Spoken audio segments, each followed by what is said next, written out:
Hello guys, स्वागत है आप सबका। तो आज हम बात करेंगे अदानी टोटल गैस की और 2% की तेज़ी के साथ बंद रहा, जैसे कि हमने बात की थी। समझने लायक बात क्या है कि इसीलिए हम जो है 2, 3 या फिर 4 जो है सपोर्ट और रजिस्टेंट की हम बात करते हैं। आज अगर आप देखें 830, बिल्कुल कल और परसों अगर देखें तो उसी लेवल के आसपास। पिछली बार परसों नहीं बल्कि शुक्रवार को जो है उससे थोड़ा सा नीचे जाकर सपोर्ट लिया था 830 के आसपास। आज बिल्कुल वहीं पर सपोर्ट लेकर ये थोड़ा सा भागा। तो यहाँ पर इसी वजह से, और क्या काफ़ी बार मैंने कहा कि 800 से नीचे जाने की संभावना शॉर्ट टर्म में मुझे जो है कम दिख रही है, क्योंकि वहाँ पर कहीं ना कहीं वैल्यू बाइंग भी आ सकती है। और वो जो 750 तक गया था यहाँ पर, ये तो सिर्फ इंट्राडे में गया था, क्योंकि कहीं ना कहीं इसके अंदर जो है ग्रोथ तो होती ही है क्वार्टरली रिजल्ट अगर देखें, लेकिन ग्रोथ अभी थोड़ी सी कम है। इसी वजह से ये क्या अभी कर रहा है, रेंज बाउंड ट्रेड हो रहा है।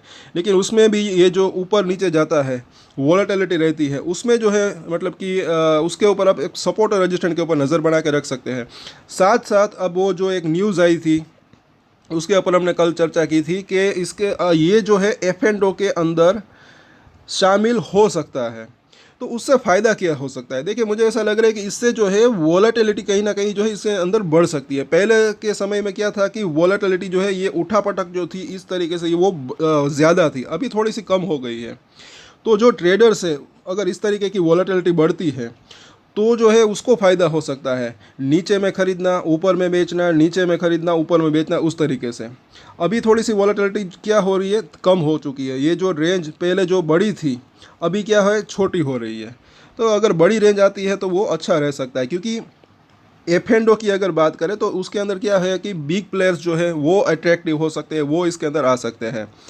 फ्यूचर एंड ऑप्शन की अगर बात करें, उसके अंदर कॉल पुट वो भी खरीद और बेच सकते हैं, साथ साथ इसका फ्यूचर भी खरीद और बेच सकते हैं। तो उससे बड़े प्लेयर्स जो है वो अट्रैक्टिव हो सकते हैं। मुझे ऐसा लग रहा है उससे जो है वॉलेटिलिटी बढ़ सकती है, तो वो कहीं ना कहीं ऐसा लग रहा है कि अच्छा रह सकता है। बाकी क्वार्टरली रिजल्ट इसके अगर अच्छे आते हैं तब इसके अंदर जो है तेज़ी की संभावना भी रह सकती है। साथ साथ अगर कुछ बीच में पॉजिटिव सरप्राइज न्यूज़ आ जाए तो जल्दी भी तेज़ी आने की संभावना रह सकती है।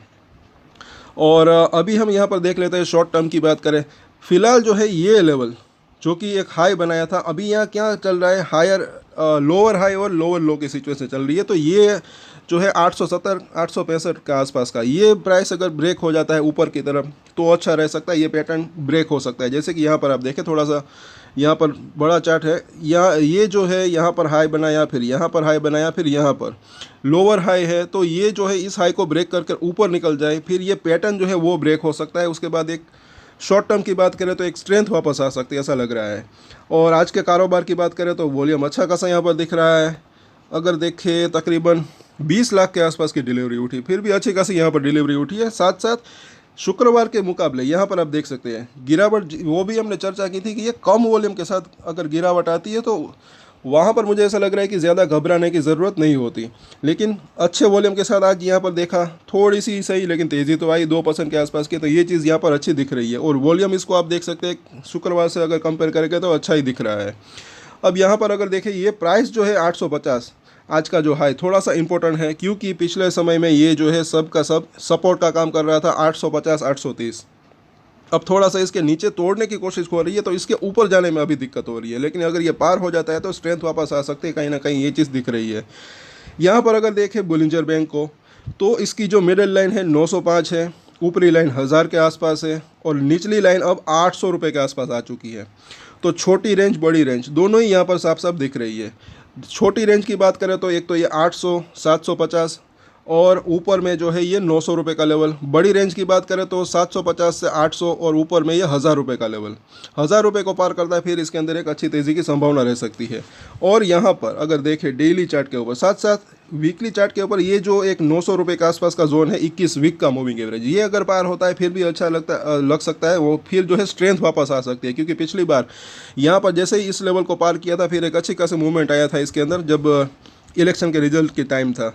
और यहाँ पर अगर देखें वहाँ पर टिकने लगे तो अच्छा रह सकता है। और शॉर्ट टर्म में यहाँ पर डेली चार्ट के ऊपर भी अगर ये 21 दिन का मूविंग एवरेज जो कि 860-65 के आसपास है, जैसे कि हमने बात की, वो लेवल अगर ब्रेक होता है ऊपर टिकने लगता है तो ये जो पैटर्न है वो लोअर लोअर लोअर हाई की वो ब्रेक हो सकती है, फिर एक स्ट्रेंथ वापस आ सकती है। यहाँ पर थोड़ी सी जो है ये बुलिंजर बैंड सिकुड़ रहा है ऊपर और नीचे की तरफ, लेकिन यहाँ पर नीचे से सपोर्ट लिया, ये चीज़ यहाँ पर अच्छी दिख रही है। अगर यहाँ पर सपोर्ट नहीं लेता तो वीकली चार्ट के ऊपर जैसे कि हमने देखा यहाँ पर 800 के आसपास सपोर्ट ले सकता था, क्योंकि वीकली चार्ट के ऊपर इसके निचली लाइन वहाँ पर है। अब यहाँ पर अच्छा खासा अच्छी बात है कि यहाँ पर सपोर्ट लिया निचली लाइन के ऊपर डेली चार्ट के ऊपर, तो इसके जो मिडिल लाइन है अब वे एक जो है पहला तो अभी आज ही की बात करें तो वहाँ पर हर्डल लिया है। ये लेवल अगर ब्रेक हो जाता है तो इसकी ऊपरी लाइन अभी तो जो है 880 के आसपास है, अभी ये थोड़ी सी नीचे आ रही है, सिकुड़ रहा है, थोड़ी सी वॉलेटिलिटी कम हो सकती है, लेकिन अगर ये ब्रेक करके ऊपर निकल जाता है तो फिर ये ऊपर की तरफ वापस से इस तरीके से कर्व ऊपर और नीचे की तरफ कर्व ले सकता है, फिर वापस से ये बुलिंजर बैंड फैल सकता है। और यहाँ पर अगर देखें MACD को बुलिश क्रॉसओवर होने की तैयारी दिख रही है, लेकिन अभी ज़्यादा स्ट्रेंथ नहीं दिख रही। हाँ, अगर कल के दिन पहला इसका जो बार है वो बड़ा बनता है तो अच्छा रह सकता है, क्योंकि पहला बार कैसा बनता है वो जो है इंपॉर्टेंट रह सकता है। यहाँ पर भी अगर देखें जब बुलिश क्रॉसओवर हुआ था छोटा बार बना था, यहाँ पर बेरिश क्रॉसओवर हुआ था तब भी छोटा बार बना था, यहाँ पर भी बुलिश क्रॉसओवर हुआ था तब छोटा बार बना था। कल के दिन कैसा बार बनता है वो देखना बनता है। और मुझे ऐसा लग रहा है कि अगर ये 850 को ब्रेक करके 870-80 के ऊपर कल भी इसी तरीके की भले ही 2-2.5-3% की भी अगर तेज़ी देखने को मिले तो अच्छा रह सकता है, फिर स्ट्रेंथ वापस आ सकती है ऐसा लग रहा है। तो कल का दिन काफ़ी इंपॉर्टेंट रह सकता है। RSI को देखें तो 43 के आसपास वापस से न्यूट्रल कंडीशन में पहुंच चुका है। अभी पिछली बार जो है यहाँ पर था शुक्रवार को थोड़ा सा 30 के आसपास आया था, 30 से पहले ही। ये कई बार ऐसा होता है कि या तो 30 से पहले या तो 30 के नीचे या फिर इसके आसपास से एक बाउंस बैक आता है, और 30 से पहले बाउंस बैक आया यहाँ पर। और अब इसके सपोर्ट और रेजिस्टेंस हम देख लेते हैं। जैसे कि यहाँ पर हम देखा कि 860-65 को बस ये क्रॉस कर दे तो एक इसके अंदर स्ट्रेंथ वापस आ सकती है, ये जो एक पैटर्न बना है वो ब्रेक हो सकता है। तो पहले तो 850 के आसपास का जोन है। सपोर्ट की हम बात कर लेते हैं तो पहला सपोर्ट 830, उसके बाद जो है 810 से 800 का जोन, और उसके नीचे जैसे कि 780 से लेकर 750 का जोन। लेकिन ये तो अगर बाज़ार के अंदर गिरावट आई तब की बात है, हमने बात तब भी की थी। बाज़ार गिरता है तब जो है ये 780-750 का प्राइस आने की संभावना रह सकती है। अदरवाइज़ मुझे ऐसा लग रहा है कि ये 800 की अगर बात करें तो वो एक स्ट्रॉन्ग सपोर्ट दिख रहा है। अगर नीचे भी आता है फिर वहाँ से एक बाउंस बैक भी आने की संभावना रह सकती है। अब रजिस्टेंस की बात करें तो पहला रजिस्टेंस तो यही है जो अभी लेवल है 850 के आसपास, वो अगर ब्रेक होता है तो उसके बाद 865 से 870 का जोन, उसके बाद जो है 900 से 920 का जोन, उसके ऊपर ये 950 से लेकर 1000 रुपये का जोन। तो 1000 रुपये जो है अभी एक बड़ा हर्डल है। 1000 रुपये पार करता है तब इसके अंदर एक अच्छी तेज़ी की संभावना रह सकती है। तो हम सभी लेवल्स के ऊपर कल वापस से चर्चा करेंगे, और क्या MACD का एक अच्छा बुलिश क्रॉसओवर होता है नहीं वो देखेंगे। तो वो कल का दिन थोड़ा सा इंपॉर्टेंट रह सकता है। अगर मुझे ऐसा लग रहा है कि 870 के आसपास ये क्लोजिंग दे देता है तो अच्छा रह सकता है कहीं ना कहीं।